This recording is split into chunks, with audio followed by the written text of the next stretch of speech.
Ici, à la cathédrale Notre-Dame de Cotonou, prêtres, religieux et fidèles se sont réunis dans la ferveur pour une messe d'action de grâce célébrée en mémoire du pape François, rappelé à Dieu le 21 avril dernier. Au cours de cette célébration, le nonce apostolique, près le Bénin et du Togo, absent, a adressé un message invitant chacun à marcher sur les traces du Saint-Père en vivant avec humilité et amour.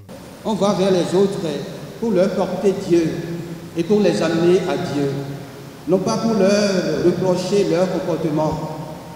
L'amour de Dieu que nous leur transmettrons et la grâce qu'ils recevront par les sacrements changeront leur vie comme la nôtre. Une fois que nous sommes allés vers ceux qui sont loin et qui, par la miséricorde de Dieu, se sont rapprochés de l'Église, on doit les traiter comme chacun de nous est traité par Dieu, avec tendresse, avec respect, avec soin, en les aidant à croire dans la vie spirituelle. Lors de son homélie, Monseigneur Roger Humbedji a exhorté les fidèles à incarner l'Évangile à l'image du pape François, soulignant les âmes lumineux qu'il laisse à l'Église. Pendant 12 ans, le pape François s'est employé à inviter instamment l'Église à revenir à l'Évangile du Christ.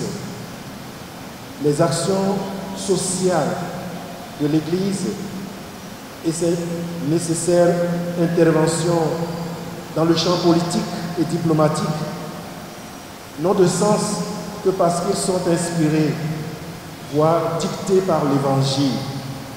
Et c'est cet Évangile que François a voulu vivre dans sa pastorale. Je suis le bon berger, je connais mes brebis et mes brebis me connaissent. Après 12 années de pontificat, l'œuvre du pape François demeure immense. Le pape François a montré sa proximité à la spiritualité franciscaine avec ses documents, surtout Fratelli Tutti, Laudato Si, Laudate Dominum, et donc avec ces documents et avec ses discours et avec son pèlerinage même à Assise, a montré cette spiritualité de François d'Assise. Il est proche de tous les peuples, de toutes les religions, de toutes les couches sociales et surtout les plus démunies, les personnes sans voix.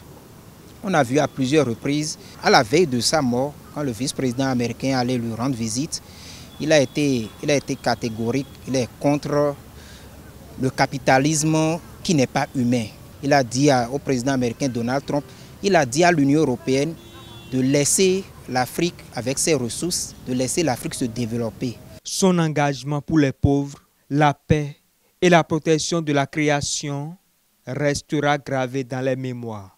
À travers son héritage spirituel, le pape François continue d'inspirer l'Église et le monde entier.